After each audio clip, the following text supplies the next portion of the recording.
Falaremos agora sobre o canino superior. Canino superior pode receber então o número 13 ou 23. De novo, avaliaremos a face vestibular, face lingual e a face mesial e distal. Na borda incisal, para o canino, veremos algumas características específicas. Quando avaliamos a face vestibular de um canino, percebemos a formação dos sulcos de desenvolvimento, que são algumas depressões que delimitam os nossos conhecidos lóbulos. Por isso, o canino tem uma característica de ser um dente bem robusto, que dá um aspecto de força, na qual sua principal função é rasgar os alimentos. Apresentando a formação desses 3 lóbulos, nós designamos o canino como um dente que pode ser conhecido como um dente trilobado, pela formação dos 3 lóbulos existentes na face vestibular. Se pensarmos na face mesial do canino, continua novamente o raciocínio de que a face mesial ela é mais alta e mais retilínea, enquanto o lado distal apresenta uma concavidade maior, uma curvatura do lado distal. Os ângulos mésio e disto incisal apresentam características mais arredondadas no lado distal. Então, percebemos que o ângulo disto incisal é bem mais arredondado, enquanto que o ângulo mésio incisal é um pouco menos arredondado. Se associarmos o canino aos dentes adjacentes, percebemos que os pontos de contato desse dente se dão em posições diferentes. No lado mesial, temos um ponto de contato mais em direção ao terço incisal e terço médio, enquanto o ponto de contato do lado distal se dá em relação ao terço médio e mais para terço cervical. O canino é o primeiro dente a apresentar uma cúspide, então é um dente unicuspidado, na qual a cúspide vestibular para esse dente vai apresentar na borda incisal o que nós chamamos de vértice da cúspide. A partir do vértice, que seria o ponto mais alto da cúspide, nós teremos 2 segmentos. Segmentos que são conhecidos como segmentos de arestas longitudinais. Então, nós delimitamos um segmento conhecido como segmento mesial e um segmento conhecido como segmento distal.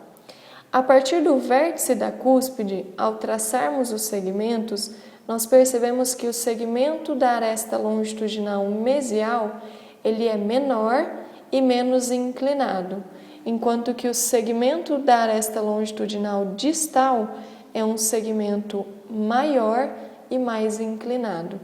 A partir desta característica, nós conseguimos definir o número deste dente. Então, quando avaliamos segmento de aresta longitudinal, avaliamos os 2 fragmentos deste segmento. Lado mesial, segmento mais curto, menos inclinado. Lado distal, um segmento maior e mais inclinado. Essas são características da nossa face vestibular.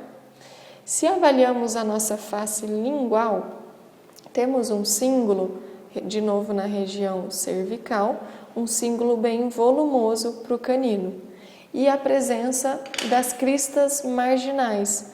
Cristas marginais também se apresentam com grande volume. Crista marginal do lado distal e crista marginal do lado mesial, levando em consideração de novo o segmento da aresta longitudinal, que seria menor do lado mesial e maior do lado distal.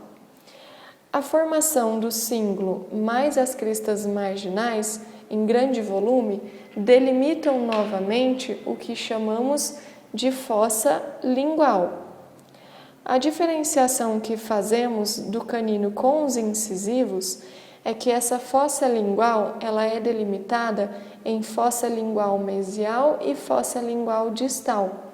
Por quê? No centro deste canino, nós encontramos uma projeção em esmalte, que faz a união do nosso terço cervical com a borda incisal, que vai receber o nome de crista cérvico-incisal.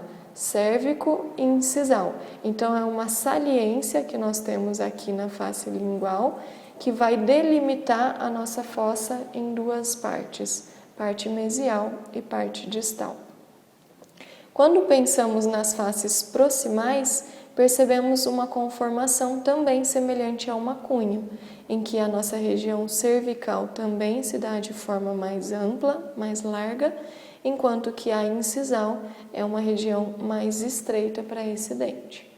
E aí, quando avaliamos característica geral dos dentes, temos de novo a formação da nossa linha cervical, ou também conhecida como linha do colo, em que há uma delimitação do que seria a nossa coroa e a nossa raiz. Se entendemos que a partir das características de face mesial ser mais alta e mais reta, e o segmento da aresta longitudinal menor do lado mesial, maior do lado distal, podemos classificar esse dente com o número 13.